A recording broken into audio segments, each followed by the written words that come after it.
ourselves. And this awful things that are used against us actually proves the way that our society works. But Daniel, in America, our infrastructure, our political infrastructure, our institutional Judaism, we support your governments that the people overwhelmingly criticize. And that's a problem. And so in America, we have an obligation to tell our American institutions and our moneyed organizations that supports Bibi's government at the expense of the Israeli people. And I think that's where... Buttercup, with like... Let her finish. America... Can we look at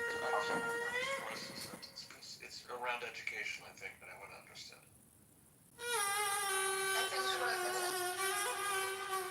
Maybe you did, sir. The relationship is not with Bibi and his government, okay? It's with Israel. Same Why do we as support for Israel's government actions? Israel and the country. Same as we help. We have a big relationship. The United States, it doesn't matter if it's the United States of America, if it's the Democrats or Republicans. And the support for the war is different than support for the government. It's not the government. It has nothing to do with the relationship between Israel and the United States. It's the American government. But we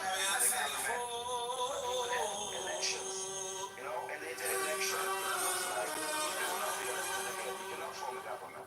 But this is how society works.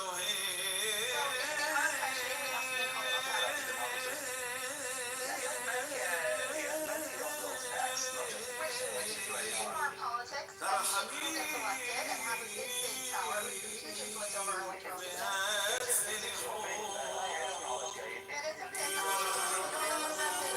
people in America or in Israel. It's Israel and Trump are some people.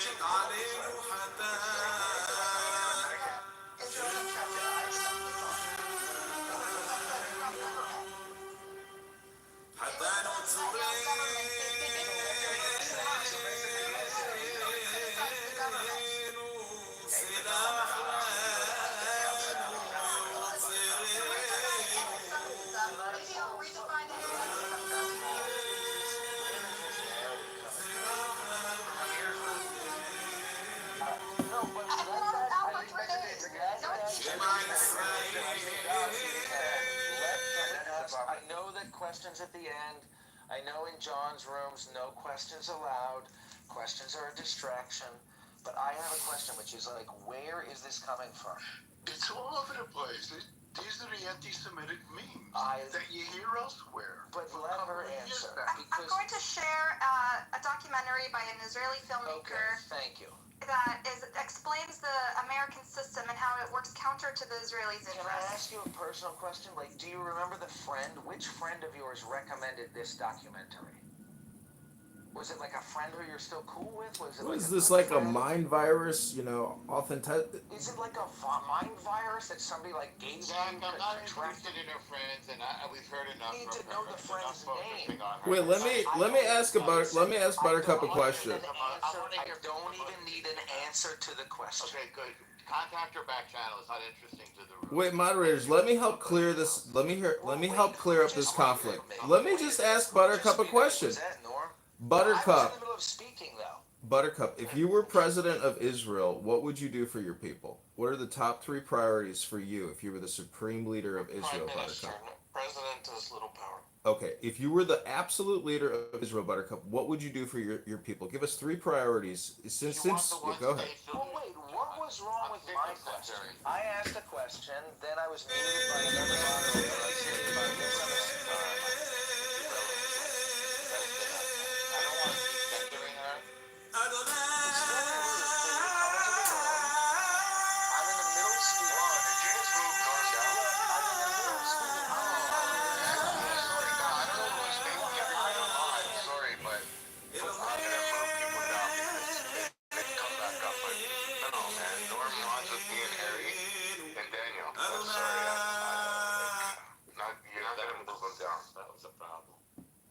Okay, so can Buttercup answer that question? Because she has trouble staying on topic. It's not a personal matter. We don't care about her friends. We've heard enough from her. She wants a one-state solution. She wants to bring the Palestinians into. I'm open to 2 states. I recognize that 2 states has gotten much farther, so I'm That's open not going to happen either, Buttercup. Okay, so Harry, you just don't. You're a rejectionist. You don't have any plan. I'm a realist. After October 7th, they're not gonna get a state. Get that through your fucking head. It's not that hard to understand. You can say it all you want, but that's never gonna happen. That's not gonna happen. So coming and massacring 1,200 people and taking them hostage as a present for them, for giving them a present, a state? That's why they have no That partner makes for absolutely peace. no sense. That's why And there's no partner explain for peace in Israel. to her, Harry, why it wouldn't happen. Because October 7th will happen over and over again if we get into a fucking country. You're reinforcing the narrative that Israel is not a partner for peace. That's what you're doing, Harry. No, Harry, Buttercup, Princess Buttercup, did you not see the problem that having terrorists around you creates terror? Israel is done with that. Okay. It was brought up peace many times in history, and they were rejected every Well, what single does it have to time. do with Kahanis? They're terrorists. What is It's a terrorist ideology. Kahanis by is not a living terrorist in ideology. by living in peace? On one hand. No, but by living with like wanting peace for you and your neighbors and your in your own country, to not want your children, to not want to be able to not want to bury your own children, that's a Kahanist ideology. Alright. I gotta go, guys, for real. It's the Not No, to go. I'll come back at 5. I'll come back at 5. I actually have a job at I 8 expect your message for a good book to read. Yeah, and read my book too. But should we talk Just about before you go, I know you have 2 seconds. Is it a Kahanist ideology to not want to bury your own children? No. If it's a yes or no answer, no. It's not a Kahanist ideology to not want to bury your own children. It's also not a Kahanist ideology to want water when you live in the West Bank. To want But people is it to all? So is it also? I think- What other country did the United States, when they went to war with Vietnam and the other countries they went to war with, did they bring water supply, food supplies for them? Alright, this is a cruel and inhumane. No, it's not. I'm asking you a legit question because how is that like? You're right. Fuck it. Fuck children. Fuck people. Who No, cares if it's children not die? fuck children. You're right. Like children should be preserved and saved, but you have to look at who's But putting give the them water. children in harm's way. Alright, I gotta go. Why? Sorry. Why? She has to go How as a come true Hamas never thought of this before putting their children in harm's way? Why is this Israel's responsibility? How come people don't understand this? Don't start a war you're not prepared to lose. Exactly. You can't punch a guy in the head with a gun and you only have a walking stick and then complain that he shot you.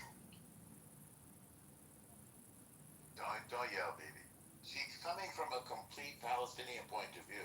It's not a Jewish perspective. It's at one talking point after another. She spends all day in the Palestinian rooms and then comes in here and repeats what they It's said. kind of this Western, highly liberal, the world is a kumbaya place. I'm not sure it's like Palestinian. It's just like, can't we all get along kind of bullshit. Like, it's... Yeah, we could get along if they didn't shoot rockets into Israel and then invade Israel on October 7th. Notion that if we... And I mean, I'm talking also before October 7th. These people think that like before October 7th they deserve to stay. Guys, from the 70s, the late 70s, man, even the early 70s. I was there in 78. The fucking home I was living in got blown up by a fucking Katyusha rocket. This is not new. I don't understand how people are saying this is new. Like, the people that we're arguing with, they've been shooting tens of hundreds of thousands of rockets into Israel. Like, I got hurt by a rocket when I was 1 year old. I had to be rushed back to Canada. My mother rushed me back instead of staying there to get operated on. But to come back to Canada to go through surgery, extremely sick. This is not like, you know, let's talk about 2021. No, this has been going on for decades. People have been shooting rockets into Israel. But we're not feeding them well enough.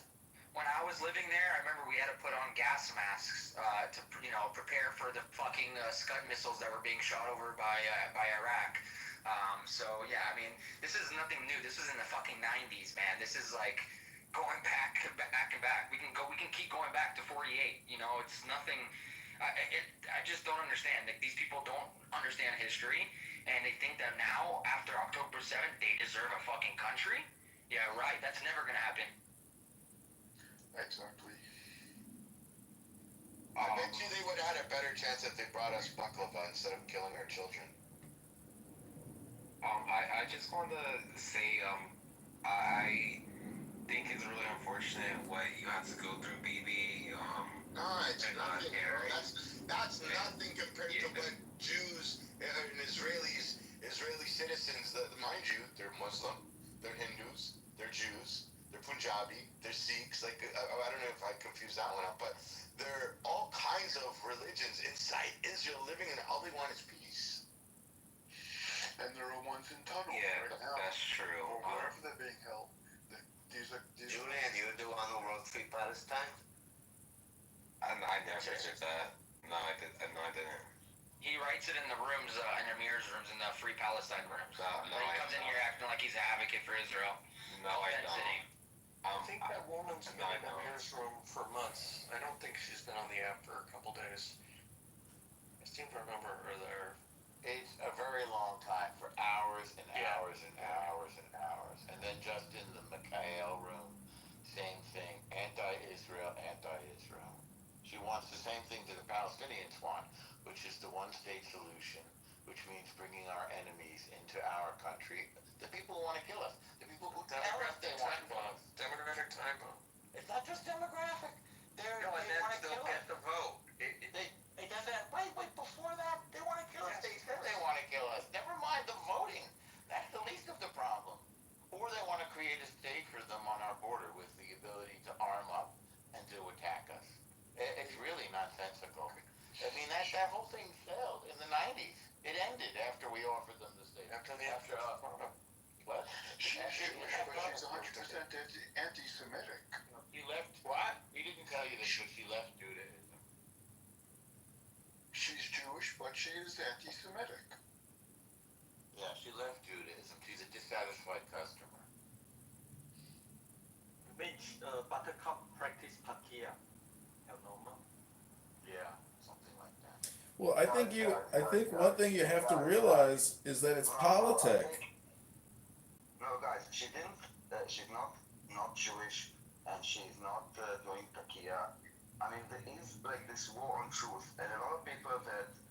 I mean, part of it is because she's Jewish, but because it's pulling on those like Jewish morals. She just like misinformed those. Right. The Palestinian narrative is very well packaged, and she needs help. Like, I don't think that she's doing it on purpose. It's not even that unusual. There are other Jews who are anti-Semitic. They're not that rare. I don't think that it's anti-Semitism. I think it's closer to what Daniel said, and I've got to be honest, Norm. I mean, I feel strongly. I mean, I don't know any of you guys, but I have a very strong opinion of you guys. Norm, I love you very much. I don't want to say I love you because I don't even fucking know you. But I didn't mean to move you to the audience. But we don't have to talk about that. I was upset because I was interrupted. But look, about Buttercup, my point is I really think that you guys are missing the point. I think Daniel is the closest to the point, or maybe Yaakov is also good. All of you guys are well-intentioned. But I don't think she's anti-Semitic. I don't think she's hateful. I think she's more like indoctrinated. I think she's more like me from 10 years ago. And the thing is, you know, I clawed my way out of the left through a lot of pain. I got hit in the face a lot to get my way out of that way of thinking. And if you met me from 10 years ago, it would have been trash bag times 10, and I would have only been welcome in Amir's rooms, and I would have been friends with those guys, and down a horrible, horrible, horrible path. And so, You're getting into psychoanalysis rather yes, than very just much. looking at what you see right before your eyes. But you've got to look past what you see right before your eyes, right? Because there's so many. It's a very Jewish philosophy. I don't even know the Hebrew words, but there's the world that we see, and then there's the world behind the world, and then there's the creation of that, and then there's the Ein Sof, which was before that, or Norm can help me out, or something like that. You know? I look at the Peshat.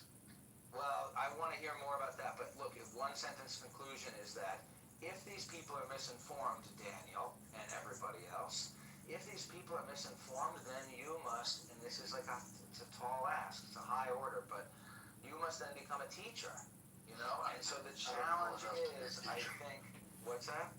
I don't know enough to be teacher. Well, then stay on mute, you know? We can't teach people that don't want to be taught. Well, You understand? yeah, but you got to sneak up on them. That's not going to change anything. We've been doing it on here for 5 years, and it's literally the same people that come on here with this rhetoric haven't changed anything. That's the point that I'm trying to make. So, I mean, like, I agree with you. I'm all for education, but it's unfortunate that indoctrination, took hold of these people's thought process. So, and it's not even indoctrination; it's just a hatred for Jews. That's what it comes down to. But this is We're always gonna have these people. It's a hatred for herself. What She's is an as a Jew. Hezbollah? It means explanation. She's an as a Jew. As a Jew, I advocate for the destruction of Israel. That's what she's doing. The things that she's advocating lead directly to the genocide. Yeah, but she's advocating for the best that we can do on Cosmos is Hezbollah. I spoke to Exactly what she said. I think that she hates Israel and it needs to be dismantled because it's immoral. I was listening to her a few nights ago. She said she hates Israel so much she needs to be dismantled. Listen, I saw Afghani's Jews, and I don't think that she's one of those that advocate. I think that she's actually looking to find out because she is listening, she is checking. No, Danny, I think you're wrong. She's coming with her pre-assumptions about Israel. Yes, Israel is a she bad is coming thing. with pre-assumptions. You're correct. She is coming with pre-assumptions. I didn't know a lot of them, like every fucking sentence. She also believes everyone's equal. Like, she wants, I hope I pronounce this word right, I never can, egalitarianism. She just thinks, everyone could have the same say in the matter. You're getting into psychoanalysis. But that's where it comes from. It's deeply embedded within... No, you're describing what you do, Yakov. You're projecting. In my evaluation of listening to the past week and realizing that it's not coming from a safety standpoint, it's coming from a, well, if we just give them what they want, they'll just not want to kill us. Right. That failed, unfortunately. Pragmatically, she now advocates for the end of Israel. Yeah. And it plays right into the hands of the people who openly advocate for the end of Israel, i.e. genocide. That's what we're looking at now. Right. And the value in Israel is the Jewish character of Israel. It's not anything else. I mean, it could be other things. Yeah, for me, more importantly, it's the safety of the Jewish people. If we are spread throughout the world, it's easier to kill us. If we have one place to go to where we can defend ourselves, it's a lot harder to stamp us out. And frankly, if the shit hits the fan in the United States, I'm going there, and I want there to be safe. Right, that's the common explanation. But besides that explanation, there's the character of the state of Israel, which is an unprecedented thing in the modern world. A country that is the Jewish state. There hasn't been a Jewish state in modern history. 2,000 years. Yeah. So I wanted to point out what my friend said, that we don't have like taxi drivers or people like killing random Israelis. That's because, and somebody should have pointed out, that's because of the amount of control Israel has. Back in 2014, 15, with the Mayadim Exifada, right? What's it called? Sufetan. Like, there were people, like, if Israel did not have as much control over what it does, if the Jewish state didn't have the amount of control that we have, then people would have been killed in the streets. And people, nobody pointed that out to her.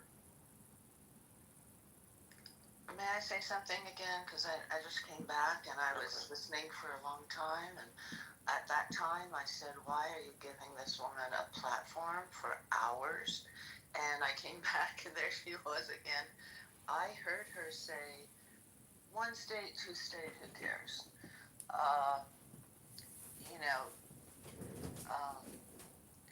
Exactly, good point. And she also said, now I can't even believe I can't think of the word.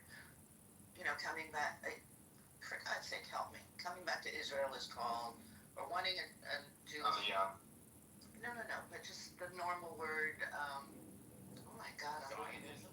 Yeah, thank you. She goes, Zionism is a new word or something like that. And I'm like, when I was a kid, we had cards from Israel, and we put dimes in a card. When there were 10 dimes, we could plant a tree in honor of anybody we wanted to honor. Okay, Zionism is not a new word. I mean, technically, Herzog, whatever. But my ancestors have always. Don't we pray next year in Jerusalem? Have any of you heard that? Yeah, at the end of the Passover Seder. At the end of the Passover Seder. Next year. We also But there, pray 3 times a day for Jerusalem to be restored. okay, so when I first got on to this Clubhouse and to X, I was like, I talked to a lot of people. I talked to the Black Israelites. I talked to Nazis. I believe in optimism and conversation and freedom of speech. I really do. And then I was hearing stuff about Zionism, and I go, what do you mean by Zionism? I mean planting trees. What do you mean? And there's this whole language is really important. The word Zionism now is a pejorative. Okay, it's a dirty word. Okay, I don't know what they call. For some, that's propaganda. For some, Exactly. Yes, that's what I'm referring to. How could it go like that? And then I've gone even deeper, and I don't know who, but they've rewritten the Talmud to be a racist, pedophile-filled uh, crap. this is also a lie. They've never seen a Talmud in their life. This is I know pure that. anti-Semitism, Kareem. I know that. I'm just saying that this is the new, whatever, the new Jewish. Not new. We've been dealing with this for thousands of years. I know, this is the new form, is just what I'm saying. I get you. Listen, it's just like racism. There isn't any difference to it. Racism is hating somebody because of who they are. Same thing as anti-Semitism. By the way, they're having the same struggle, for example, and I see there's a person who claims to be an Indian in the room. Hi, AC Spacey. It's the same thing in India. There's a struggle between Muslims and Hindus there, and they hate each other because who they are. People hate people who are different than them. Now, the only problem is that we're not going to allow people to kill us just because they hate us. That's all. Israel has every right to defend itself against hatred. It's very simple. But the point of this room is to create a safe space.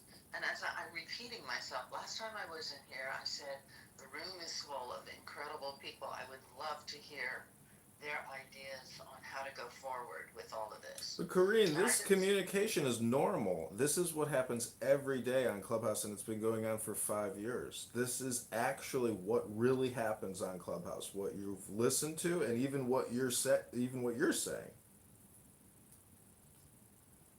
Okay, I don't understand what that has to do with what I just said, which is I would love to hear from the other people in the room, and instead, and okay, I'm a therapist, so she took control for hours. She wanted to censor herself, and so we engaged in a dialogue, Jew to Jew. I don't think it should continue. I agree with you, because in the end it becomes very personal, and then we're not really learning anything. She's just sort of trying to center herself and work out her ambivalence about her Jewish identity. That's what we're really looking at, if you want to look at it from a psychological perspective. She's ambivalent about her Jewish identity, and she's acting out on that. And you are all being very Jewish and very kind and sweet and listening and trying to educate her. I get that, and I love that. I love that about us, that we will do that. But 3 fucking hours? I think I'll take as long as it needs to take. I honestly don't care. Corinne, it's just encouraging her to keep going. Corinne, it's the dynamic. It is the fact that BB and other mods, and she sounds like a cute little girl, having her flamboyant opinions, her flippant opinions, her die on the hill, all or nothing opinions. That's her politic, though, and I don't think people realize that all communication is politics, and she is literally doing political projection in a Jewish room or a Jewish audience. But I think most Jews should realize that in the future or now, you will always encounter other Jews who are radically politically, radical and political in their communication. So that's why I say don't entertain it. And I think you're right. Giving somebody a 3-hour platform is madness, but there's only one way to counteract that, and that's to censor it or change the conversation. or allow other people to speak. And 3 hours is a really long time. So, moderator, whoever's leading the room can say, can we hear from somebody else or whatever? Or take a thread of what she said, like one state, two state. No, those are two different things. They're two different things, which is hilarious because what it shows that she doesn't have a clear conviction about it, something that she's arguing for. She just wants to be oppositional. So she centers herself. She has all this attention. I guess she enjoys the attention. I don't I think think you have I'm to the give her only- any more attention now that she's out of the room, frankly. She did what she does. She's very, like Devin said, she's oppositional and confrontational and obviously self-hating and ambivalent. And let's talk about the issue instead. So I mean, I want to, like I said, this is what's happening. The realignment of the world, and I'm not saying this like in some sort of conspiracy theory way. This is literally what's happening right now. Is that the United States, which is the world superpower, economically and militarily, undisputed, by the way, unopposed, um, the United States is saying to Israel, we want you to handle it. So Trump has given Israel whatever it needs to win the war, which is, I think, just and fitting, since we represent American interests in the region. And the American interests in the region are the Abraham Accords. The American interest and the world interest is peace. And the way to achieve the peace is for the Arab nations and for the Jewish nation and for Lebanon, which is a mixed Christian and Muslim nation, to get onto the same page and to do business and to get put all of this wasteful wars behind them. Everybody wants to join the Abraham Accords. So that's the direction that we're heading into. And same thing, by the way, with Ukraine and Europe. But America says, Trump says to Europe, we want you to dedicate more of your GDP to the military. They're dedicating like 17% of their GDP to or less to the military, less than 2% to NATO specifically, and 40% to social programs. Meanwhile, the United States is dedicating far less of our GDP to social programs and more to the military, and most of all to our debt. So all of that stuff has to be addressed now in order to pose a credible opposition to China, which is what we're turning our face to now. So it's not even really a conversation anymore. I think the Arabs who live in the region, whatever they want to call themselves, Palestinians or Arabs or Hamas or PA, nobody wants to commit genocide. Obviously, nobody wants them all to leave. Obviously, but it is non-negotiable that they be peaceful. Those that are not peaceful, they're going to be involved in a war, and they may have to no other nation in the world will put up with it. They'll have no obligation to do so. I don't know if anybody has any comment. Hamas has endeavored to force Israel to commit genocide, and Israel has done its best to avoid committing genocide. Can I say something about the room title? Yeah. Because I feel like the problem once people start talking about genocide and the war is it just becomes that tunnel. But in terms of clubhouse safe space, the now is all important. And if you want to have safety and security, that means you need situational awareness. That means what you're listening to and what you're saying. But in my opinion, the biggest danger is not what you're saying, but what you're listening to. Because we are memory repeating boxes, and after you get conditioned with enough bullshit, you will come into these rooms and make it an unsafe space for other people and regurgitate the hate speech, racist nonsense that you have basically conditioned yourself on through all that other content. So I'm just saying that, in terms of situational awareness, I don't think that you can destroy a mind virus or help cure someone's mind virus by having conversations with them. There's no education in a conversation. It's basically heated politic. And that's why I encourage you all to have a book club or a book reading room to help break people's trance or hypnosis or mind virus on all the real politic that they like to spew out. El Normo and I and Zach and I and maybe Harry, maybe BB, I don't know. We've read Tanya as a solution or a way to help people break their mind virus, to wake them up, to say, shit, you know what? I'm being self-destructive doing and promoting what I'm saying. Because if you're rooting for the other team, you need to learn the rules of baseball. So that's my opinion. I'm complete. Thanks, everybody. Yeah, we should read the book about Kahanis for them and give them an idea of what being a Kahanis is, because they think that that's like being a terrorist. Like she actually mentioned that in the room earlier. So that's a very important. There's no mention of any kind of terrorist activities in Kahanis movement actually. So that would be actually a good book to read for them. I want to criticize Israel about something. The other side has wonderful propaganda. Israel has shit for propaganda. I just found out, and for God's sakes, I'm educated. I just found out how many rockets have hit Israel this past year alone.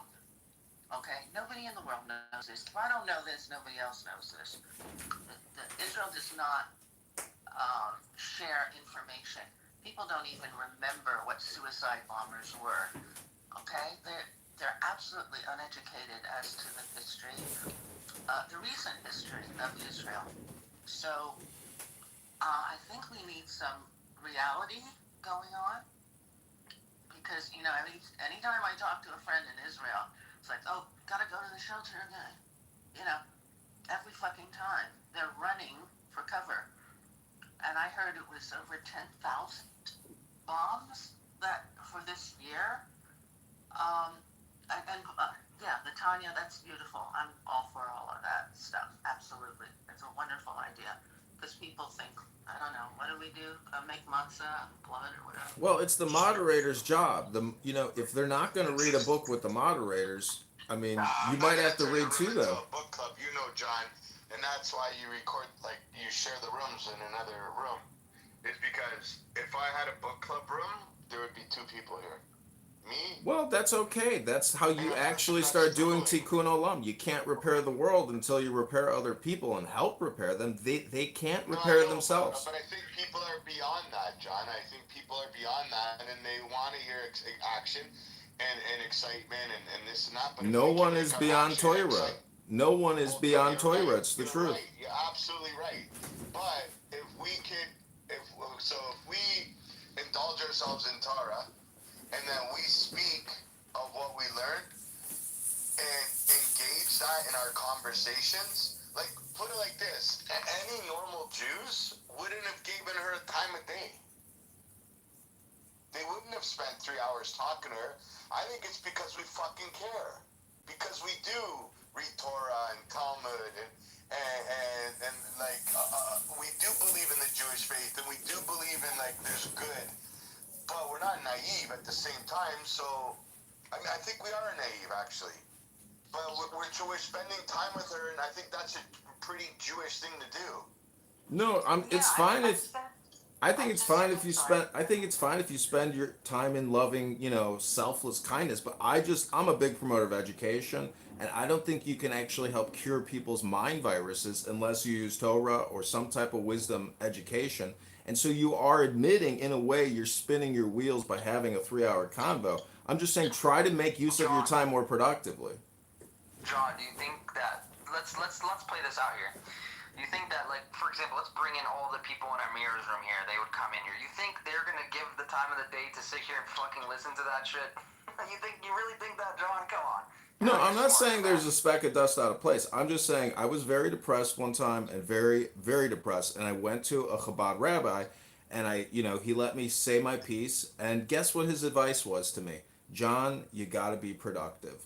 And so I'm just reiterating that. At the time, I didn't necessarily like that response. But now, after reading more books, I do understand that our time really is truly very limited. And if you want to optimize the situation for Israel or yourself or other people on this app, reading a book is the best way to help optimize your time. John, by reading a book, I have 2 questions for you. Number 1, by reading a book, are you being productive or are you being consumptive? of other people's media? And number two, when are you going to write a book? Listen, wisdom and Torah is what I'm talking about, my friend, and I encourage all of you to pick up a Torah book today and read it. I would consider it an accomplishment if I did a wash. My clothes are dirty. Listen, I feel for what you're saying, and I agree, but the thing is, at the end of the day, these people don't want to learn. That's the thing. They have their narrative in their head, and they'll stick by it to the very end. That's it. So, I don't, like I said earlier, I don't care. I'll spend fucking 30 hours with that bitch. I don't care. I will sit there to expose all of her lies, and you know what? And I love the teamwork that we have with a lot of the people in here that do it as well, because it's just so easy to debunk. And at the end of the day, I like making people look stupid. So if she wants to come in here and make herself look stupid, by all means, come in here and make herself look stupid. It's not a problem. And then we give them the time of the day to actually say something and speak, right? When you go into the other rooms, they just kick you down as soon as they don't like what you say. So at least we do that here. Now, at the end of the day, I can't help somebody who doesn't want to be helped. Right, John? You woke up one day and said, you know what, I want to help myself, so that's why you went to the rabbi and talked with him. These people don't want help. They believe in what they believe, and they will to the end of the day, to the end of their life.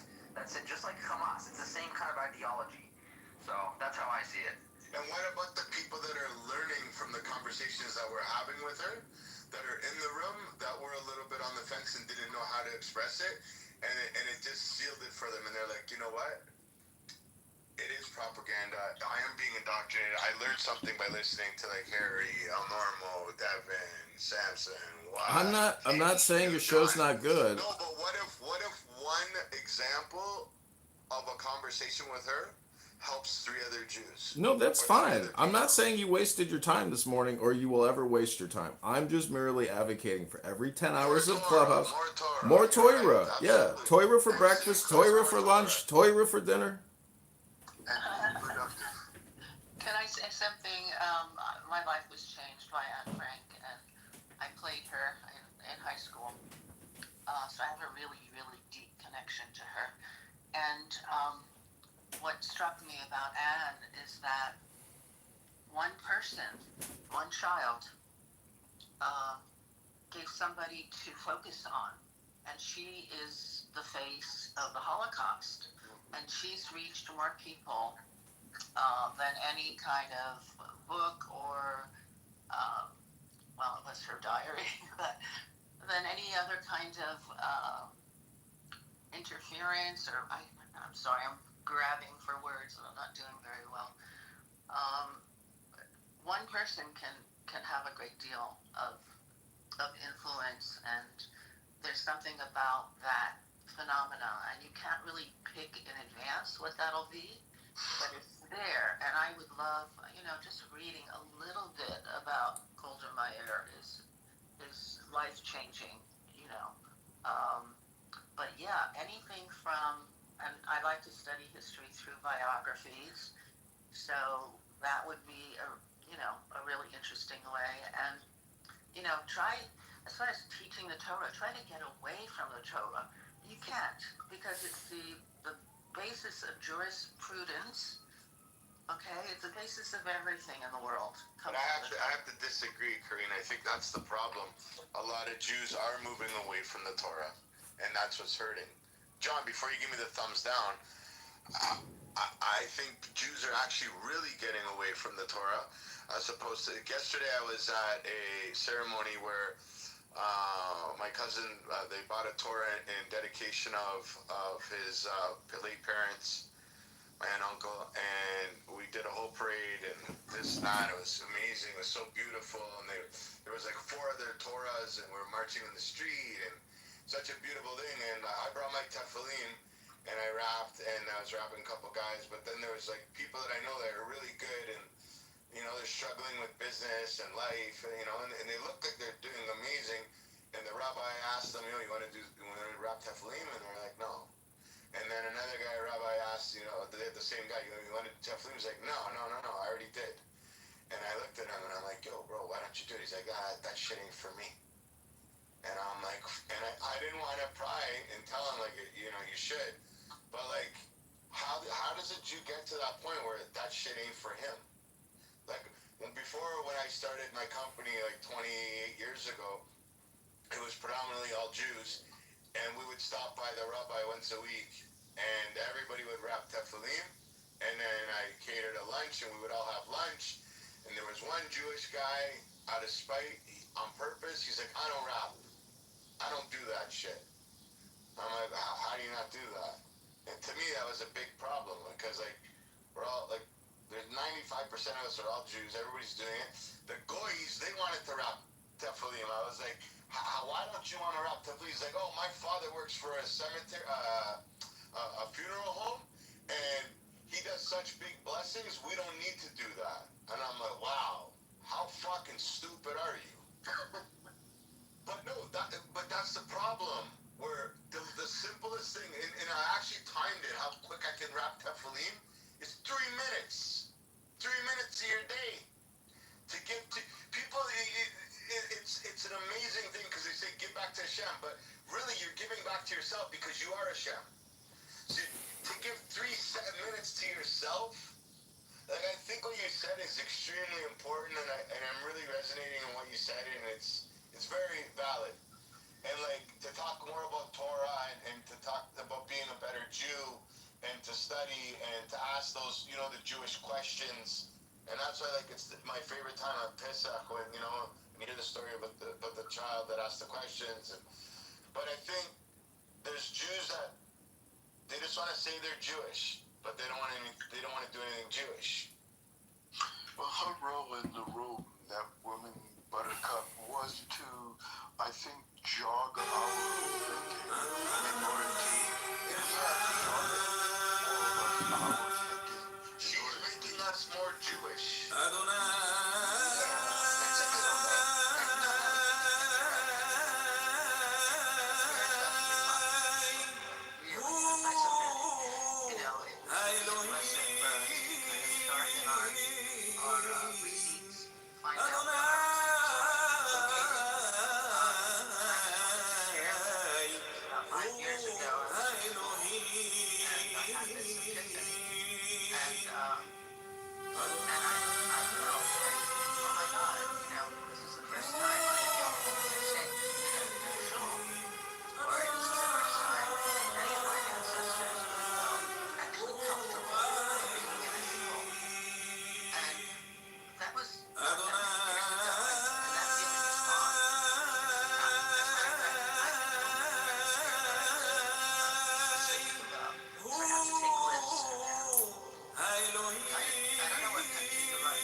And I think that a few years ago, this was a big revelation that I did feel safe. And when did my ancestors ever feel safe? I don't know. My mom was born was a widow uprising. My father was born in Lithuania right before his life. He wound up in a concentration camp. When the fuck have any of us felt safe? Really safe, like deep breath, safe. It came and it went. And, if people have trouble with Judaism and you feel them, drag them to Chabad or Chabad people because they have this warmth of heart that really has affected me in a positive way. There's one beautiful thing going on right now, and that is that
appreciate that people like her, but I don't know if you got the more support systems on here.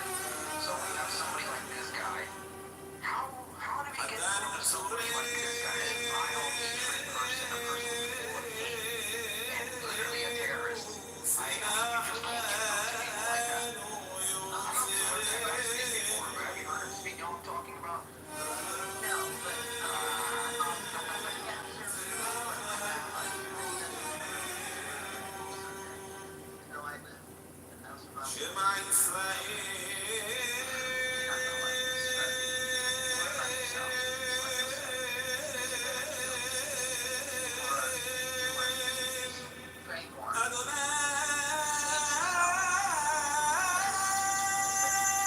Listen, I agree with him. I think that's a great, advice, but, the logic truth behind what's going on is that some of these people, they don't care what you say to them. They hate you so much. And this guy, he's a Puerto Rican that converted to Islam, and he has so much to say about Israel, a place that he's not even ever been, never stepped foot there, has no connection, no relation. It's, and at the end of the day, what it is he just hates Jews, right? So, I know there's a history. There's been like neo-Nazis in America that have turned, or white supremacists that have, turned away from that. So it is possible that that can happen, right? But I feel like what's going on today in this whole world, it's so hard. Some of these people will never, they'll always be people of nature, and that's what pretty much Hashem is intended to happen. So the world is not a perfect place, right?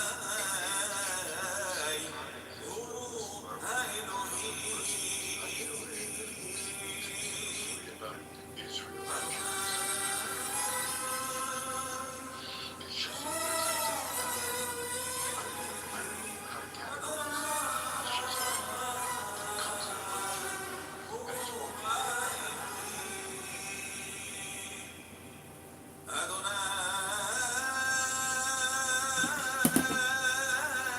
See, the problem is if you don't inject Torah or wisdom into any room, eventually the room will collapse because it becomes an echo chamber. So, I mean, having the contrarian position, your position is how you have a fun conversation and reveal a silver lining, which is always Torah. Well, you know, a wonderful way to go into to really go into a conversation, whatever it is to ask questions.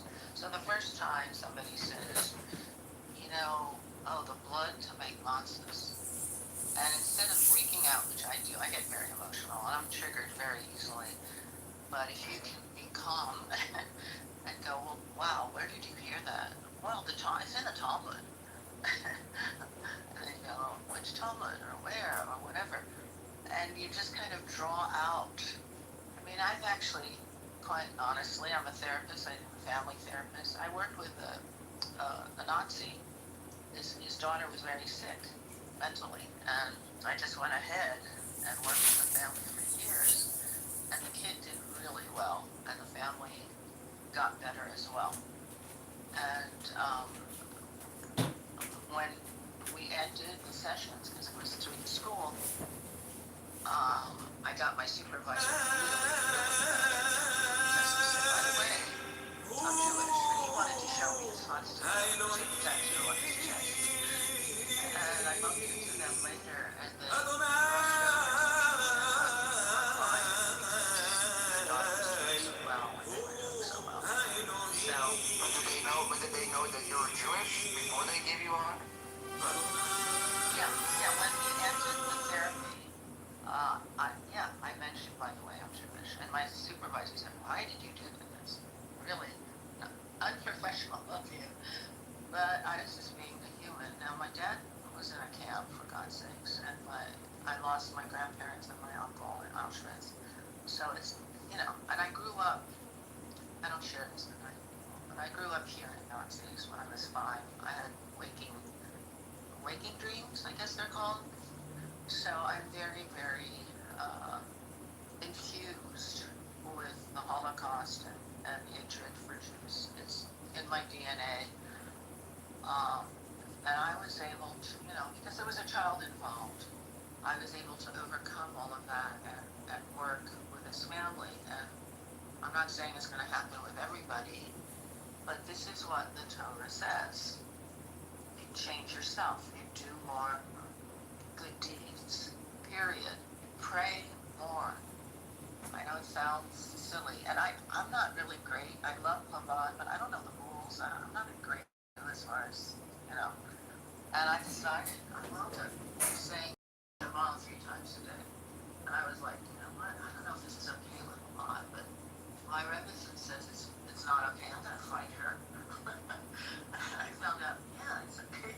As a matter of fact, most Jews, religious Jews, do say Shema a few times a day. You know, the clouds part, there's a spiritual realm that we're also existing in, and you have to experience the power of prayer. And, you know, I don't want to be too corny about it, but it really works. It's amazing.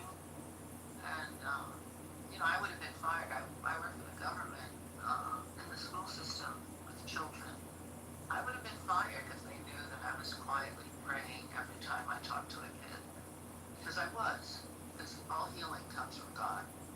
And that, you know, when we look at these people who are full of hatred, they're brainwashed. I mean, on every newspaper, even Haaretz, right? There's Jew hatred. It's all over the place. So we're not looking at normal anything. How many of you have liberal friends that say, well, of course I'm not anti-Semitic. It's just, you know, Israel. You know, what the fuck does that mean? I don't know. And God help us, my family, my Jewish family is liberal. They feel the same way. The hatred is all over the place, and the lies are everywhere. You know, these 300-pound women are allegedly being starved in Gaza. Okay, now how's that happening? You know, people will believe anything. And yes, have Jews done bad things? Of course. Everybody does bad things. Every group of people does bad things. But, you know, whenever there's a crime, do you read, oh, that the criminal was a Protestant? Oh, the criminal was a Catholic? No. If they're Jewish, yeah, you will hear that. The criminal was Jewish. And for some reason, we all pay, every last Jew pays for every fucking Jewish criminal. That doesn't happen in other groups. So yeah, the cards are stacked against us, absolutely. And it's rooms like this where we touch base with each other and support each other. And yeah, we call out, you know, when somebody's taking over the room and manipulating. You've taken over. Huh? You've taken over. Because I'm a therapist, which means I'm a manipulator. So, no, love you all. I appreciate what you're doing very much. And, you know, I need these. These are rare rooms to find, let me tell you. That's why I jumped in today. Karina, in the chat, I put a recording I made. It's the prayers of Reb Nachman, and it's only about 28 minutes, but it's an incredible book. I read it, I don't know, 10 years ago, but I put it on YouTube. I put the link in the chat. If nobody's ever heard the prayers of Reb Nachman, you can hear me, John Kitover, reading them. John, can you tell people the story of Rabbi Nachman? He's amazing. Hold on, I gotta call. I can't really tell you the story, but I would encourage you to read the prayers because it's a program, a neurolinguistic program on how to communicate with the divine. So it's an incredible. It's a 28-minute prayer recording about his prayers written in a book, translated from Hebrew. It's an unbelievable book. Thank you so much. Sounds really good. I'm an NLP person. I've had good results with that therapy in the past, so it sounds really good. Thank you. Yeah, they call it dialectic therapy or dialectical therapy. It's called reading a book, and if you read it out loud and listen to yourself reading it, the therapeutic effect is even more profound. That's absolutely true. Your word is has a great deal of power, and especially when you're speaking the truth, it has an amazing amount of power. So, yeah, that's why we have to be careful with our words and not be manipulated by them. Like safe and effective. You gotta watch out for some words because they're manipulative. I asked AI, I couldn't remember, but I knew I had heard a story about life being compared to a long bridge, and that the aim on this journey of life is to walk this bridge, which life is compared to, and to not be afraid. And I said to AI, where does this come from in Jewish writing? And it might come from Rabbi Nachman or somebody related to that sphere of people. Or maybe David, read the songs of David. Maybe a good idea. I remember a story from Rabbi Nachman. There's a book that when you get married, like a rabbi gave me it, and it was a whole book about Rabbi Nachman, and it talks about a story about a Jewish guy that he wasn't religious, and he slowly started to become religious, and he started paying attention to how many times or how much hours he was spending a day praying, and he started praying 5 hours a day, and he would have 3 or 4 meals. He would sleep 8 hours. He would talk to people, and he said, "Wow, I'm wasting so much time talking to people, eating 3 meals, sleeping. I could be praying more." So he quit his job and he started praying 14 hours a day, eating 3 meals, sleeping a little less, and then he started to get upset, and he's like, "This isn't enough." So then he got a little shack, and he started praying 20 hours a day, and he had 4 hours left, so he would sleep for an hour, and he would eat his meals, and then he said, "Wow, I'm wasting time here by having these meals. I should grind them up or make them into liquid, and I could sleep 15 minutes, use the bathroom," and he had it all calculated out. And he started playing 22 hours a day, and he left the rest for 2 hours, and he's like, "I could do more."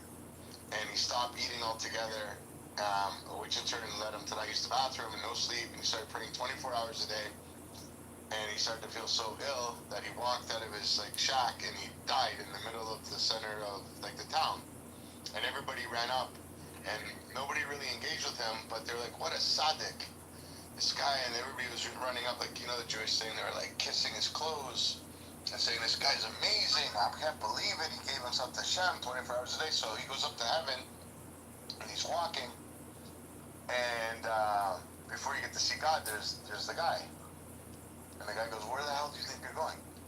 With your head held like that, and you're so confident, you're just walking like you're going to see God." Because you know who I am. I pray 24 hours a day to Hashem. I'm a super Jew. And the guy goes, "You're the worst Jew." And he was appalled. And he was like, "What? I pray 24 hours a day." He goes, "You think God put you on this earth to pray 24 hours a day? He put you on this earth to be tried, tested, to be patient, to raise a family, if God willing, if you can, to be there when people need to ask questions, not to isolate yourself from society, not to be able to help anybody." So the whole lesson I got from that was, be patient towards your fellow brethren, sister. They're going to ask you questions that are going to trigger you, but that's what you're here for. Not everything's going to be easy.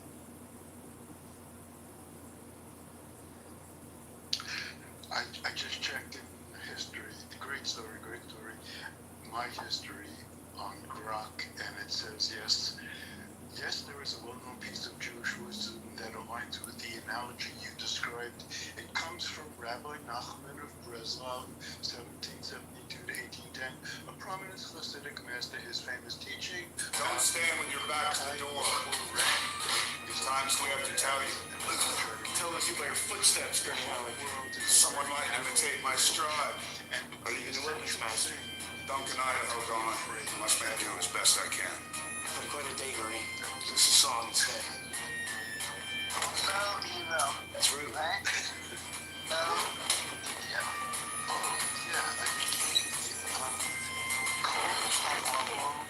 كله كشيت מאוד והעיקר לא לפחד כלל. Don't ask me what I'm trying to say, but I'm reading the transliteration. Yeah, low ego is no fear. I think there's something going on where people are using this as a way to gaslight in the hardest ways possible through words, and it really does come down to setting up But then there's also the thing where there's a story too about Jews and having faith. So Jews will say, well, we use the Constitution around it. Illinois, right? You guys, district of Illinois, reading you.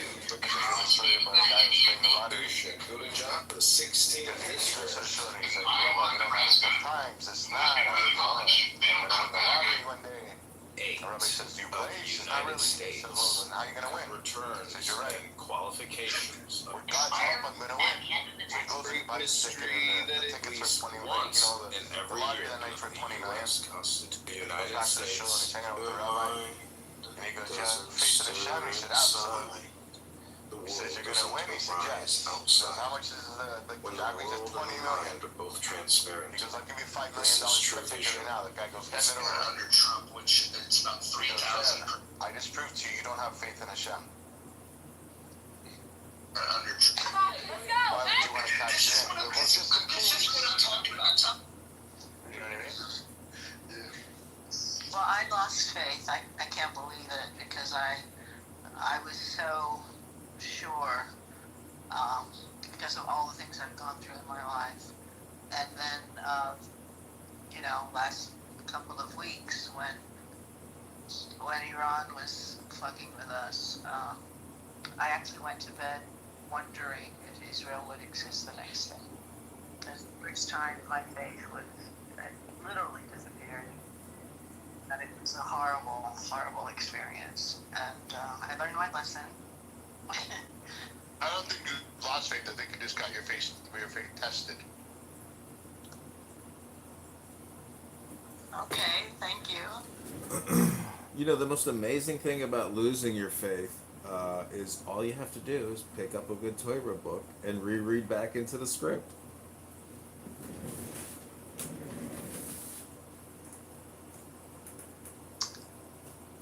I have a good,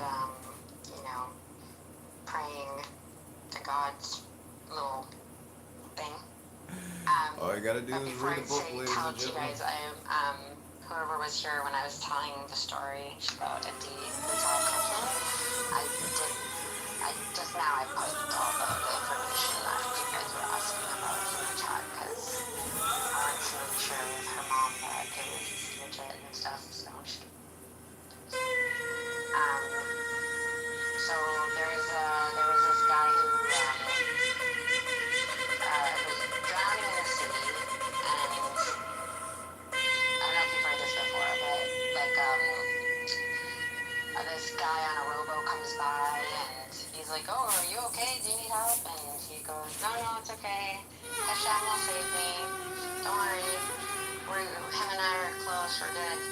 And then a few hours later, somebody on a sea comes by and he's like, "Do you need help?" And he's like, "No, it's okay. Hashem's gonna save me. I know it." And then the next time a boat comes by and he's like, "No, Hashem will save me." Anyways, he ends up in heaven, and then he's like, "Hashem, I thought you were gonna save me." And he's like, "What do you mean? I sent you a boat, and I sent you a savior, and I sent you all these things. What more do you want?" Anyways, that's the joke. Yeah, so maybe. I know, my dad told me that. I put it in the chat that you were telling it because I love that story. It's like that Jewish poetry. John, you're a fucking manipulator. And you started this, and I want to thank you. Yeah, it's amazing how if you just start talking about Toyra and you lead people back to the source, materials, all the other propaganda and real politic just melts away in the face of the beautiful shining light of the Toyra. John, are you filming this though, or for all your social medias? Yeah, but I've got the air conditioner running, so most people can't hear it.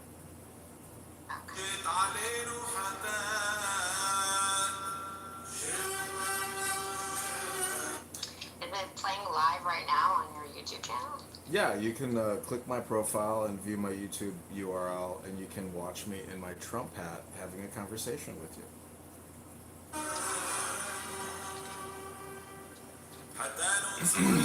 Well, thank you for this show. I have to go, but love you all. Thanks for coming. You're welcome. It's like dashing your red ticket at the top of the screen where it says Baby and the Chosen Ones. You just click that and join the house. Okay, good. I look forward to that. Thanks, Rudy. Nice to meet you. Nice to meet you. Thanks for putting up with me.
Is it better that they remain in the room so that they hear how we relate to each other? Or are they just like recording, manipulating, like sitting there waiting for some sort of weapon to use in their arsenal of lies against us?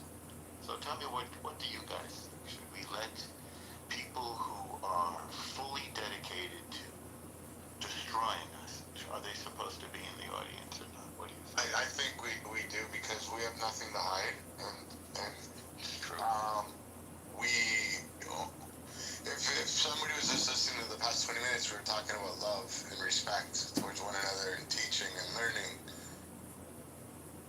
Totally, I think amazing. I agree.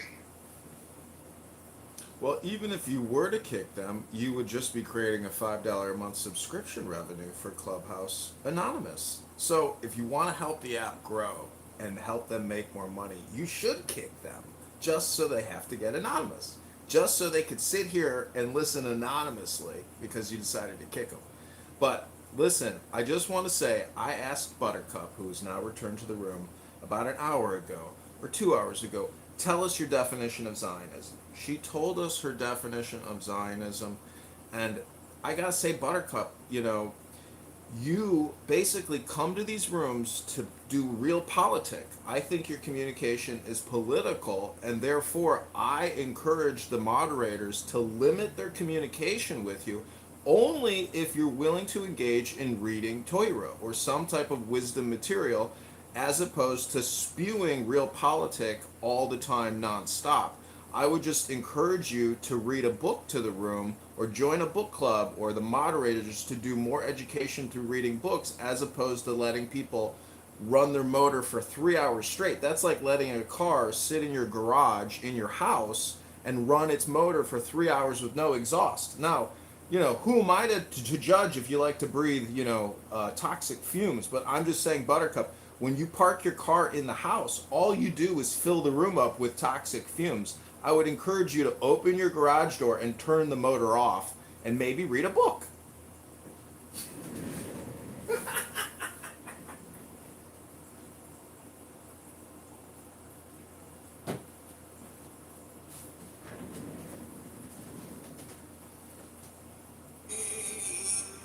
Thank you for sharing your thoughts with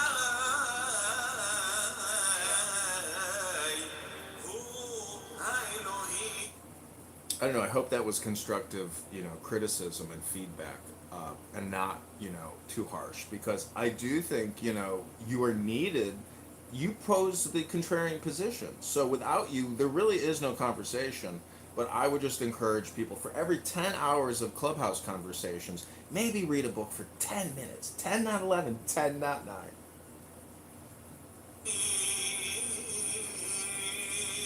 Books. I mean, feel free to put some book recs in the chat. I've recommended a few books. Other people have recommended books. I also love reading and I'm happy to start a book club in another chat. But that's what this is for, to share ideas. And if you want to share a book recommendation, John, by all means, that's what the chat's for.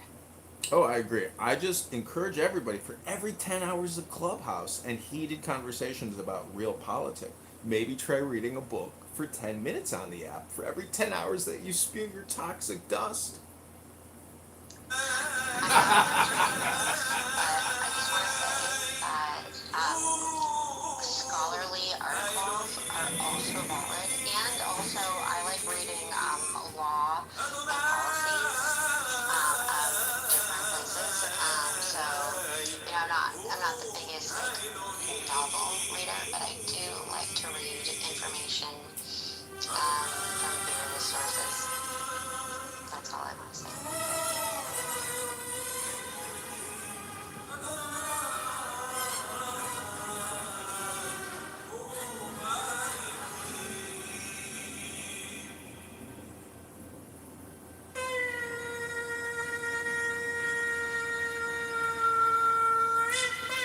Oh, it came to me the name, man, as I picked up some gasoline right now. Do you guys remember we were trying to figure out what name we thought she was?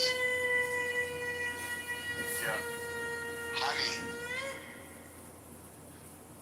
No, that's not Honey Islam. That's not her. It's not, right? Okay.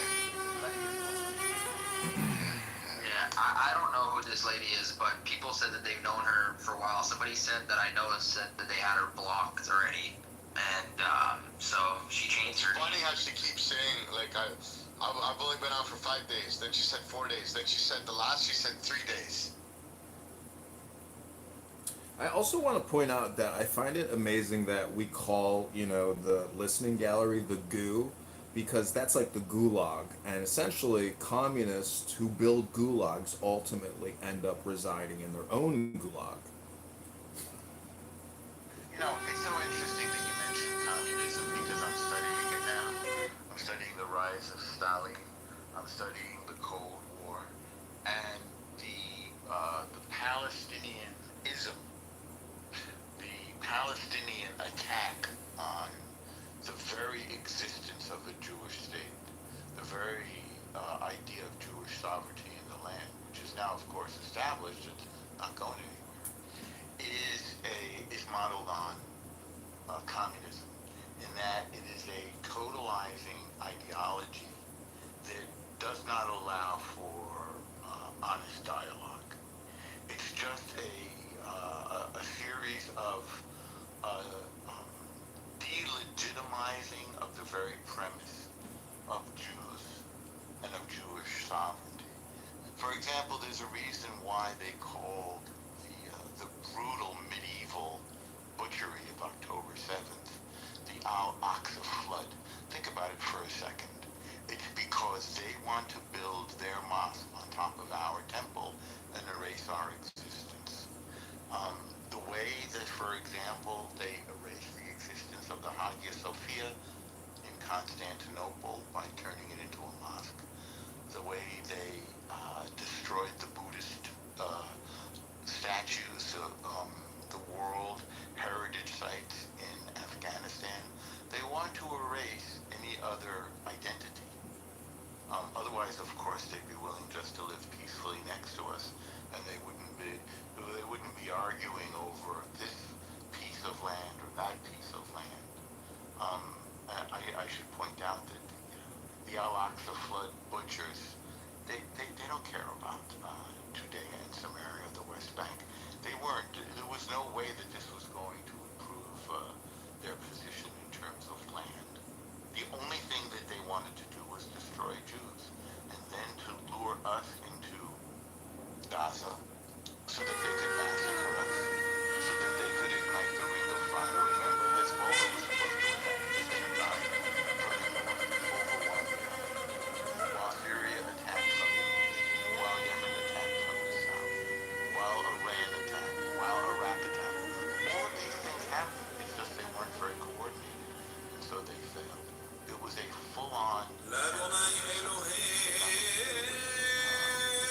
horrible, abominable act and then try to do moral jujitsu and accuse us of doing the very thing that they did. And that's where the genocide thing comes from. It's like a passive aggressive behavior where, you know, when you're talking with somebody and they're purposely trying to trigger you, and they're like, whoa, whoa, whoa, you're getting emotional. And they just want to get you more triggered. I think that was part of the plan all along. If you think about it, they also knew that they wouldn't be able to take Israel completely. So, I mean, think about it. They knew they would be able to kill a certain amount of people, and then they understood that once Israel would retaliate, they would just lose them. So I think what we are doing, or what is happening, is kind of what they planned for all along. This media campaign. I don't think that there's also any sort of coincidence that as soon as it happened, or even right before it happened, there was sort of an anti-Hasbara mentality up there, right? These people didn't come out of nowhere to make the business. This is part of a larger ideology. But of course, I can show you 2 weeks before the butchery of October 7th, Saudi said we're about to sign an accord. 2 weeks later, he said the same thing. At the behest of Saudi and Israel said we're going to sign now. They said so. Again, very early on from their point of view, it is possible that Yahya Sinwar launched that attack of butchery and mutilation and hostage taking, all of which are anti-Islam, by the way, without coordination with Hezbollah. I think they knew that Hezbollah, intelligence was weak, and therefore they couldn't be trusted to coordinate. And it turns out they were right, by the way. Hezbollah was really weak. They were providing Israel with intelligence, and we were able to take Hezbollah down pretty expeditiously. Thank God, thank God. But serious question, do you really believe it's anti-Islam? Because don't you think the way they think about it, especially the way they attack Habib on Shabbat, they would consider the people that were there non-believers. And in the Quran, there's many parts of scripture that says to basically kill the non-believer. In order to taking children and defenseless women hostage is absolutely anti-Islam, which means a decent act to not to muscle people, they're anti-Muslim people. Yeah. Which is why some people call them Amalek. They don't fear God. They don't fear their own God. Calling them this because they attacked the weak, the stranded, the children, the old women. There's nothing that they couldn't stop from that. But it was their savagery was unrestrained. So that's why I say this. In other words, I have a personal position, which I don't want to argue with anybody else. And I respect other people's religions. As an attempt to get closer to God, I respect them and their attempts, and I just don't believe that they are. I don't believe that they are inherently evil. I'll never make a totalitizing judgment against the people. However, I will say that the people who acted against Israel on October 7th and those that support them, which is a lot of people, are unquestionably evil. They are like Nazis. And those who acted must pay for their actions. And those who support them have to be reprogrammed and re-educated so that this can never ever happen again. I think that's non-negotiable, and I think that's what war goals. I think the West is behind it. And whether somebody votes to recognize the so-called Palestinian state will not affect this one iota, especially as the United States stands down in the region and send Israel up to take care of this so that the U.S. can turn its focus to China. Trump has said to Bibi numerous times, take care of this, and Bibi's almost like, really? Like, now? Like, you know, Bibi hasn't fully even stepped into his role as the sort of the Winston Churchill of this war, with his dedication to absolutely destroying the enemy. Again, not civilians, which he's doing quite a bit to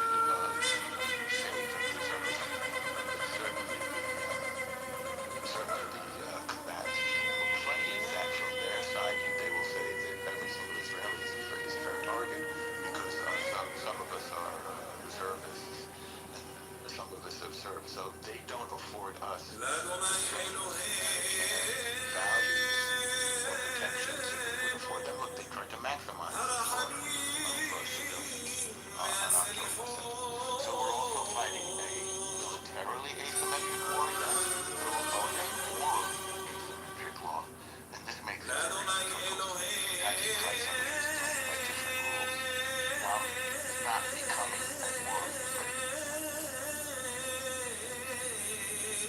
That's all I would say. Say again, Sam? That's all I would say. It's part of the jihad. We're causing this to run. It's part of the jihad. By the way, the rooms in which people like David Jordan and Amir and Buttercup are here typically, which they participate in support the people who want to hear the genocide take place. This is part of the jihad, by the way, which they're undertaking. The psychological warfare that they do, the doxing that they do. This is actually basically all of this is part of their jihad. Their release of the torture videos of their hostages will elicit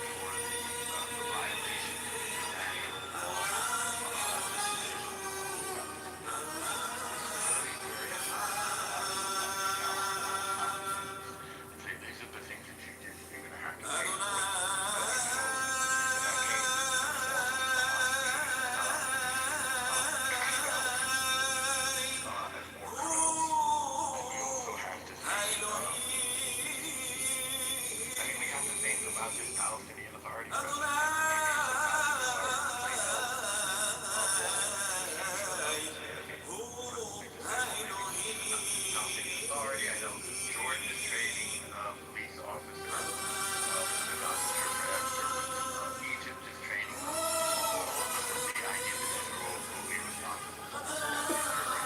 support for the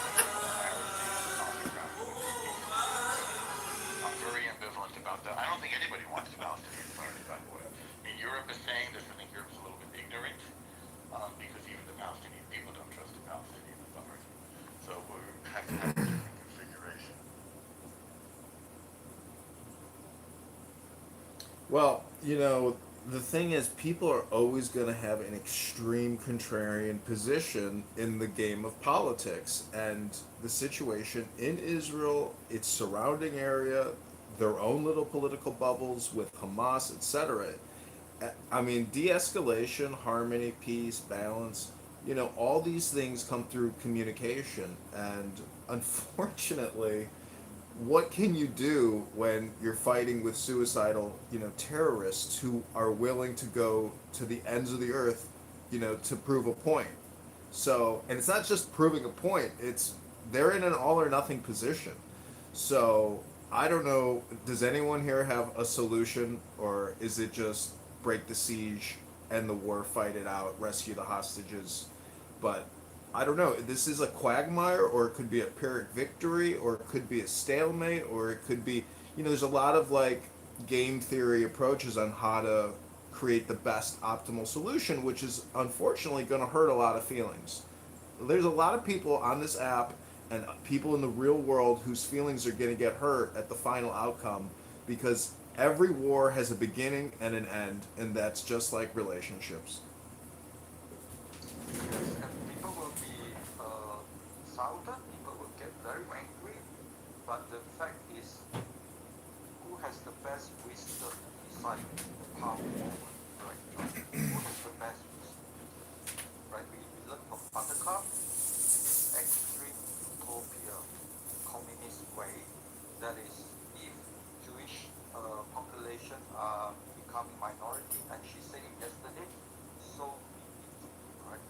So, and John, I'm kind of just learning that you reading Torah inside that, but I think the solution is in the Tanakh. Okay? The solution is in Tanakh.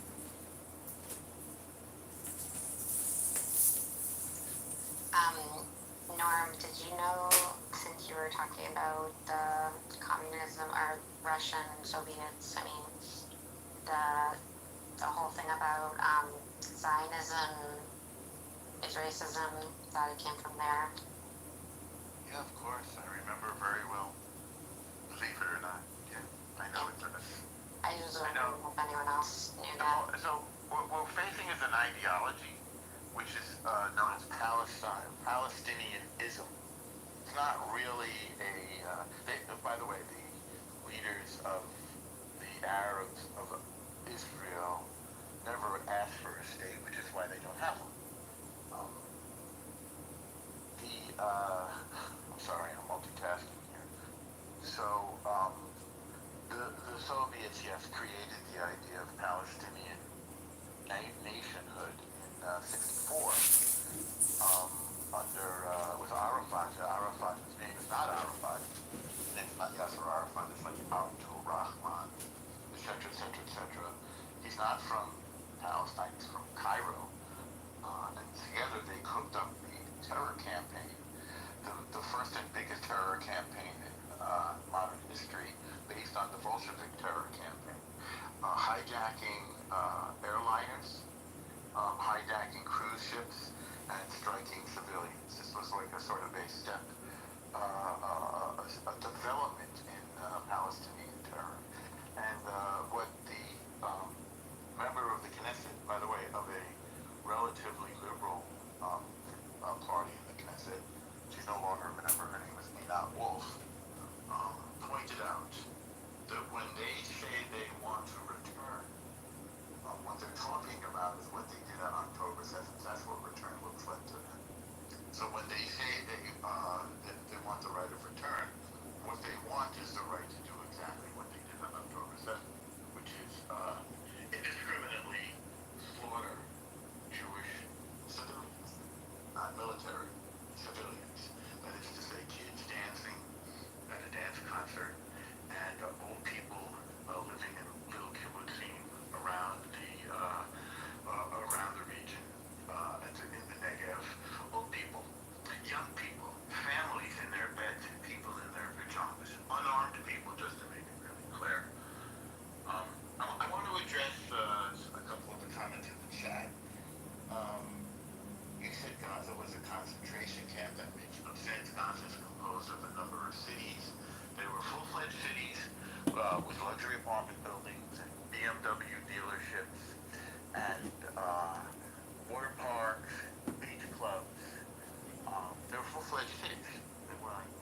There's nothing concentration camp about them. Not only that, 20,000 Gazans came into Israel every single day to work in Israel, to work in the places, and to work in the homes that they later returned to slaughter their former employees. And they made 10 times what they made in Gaza.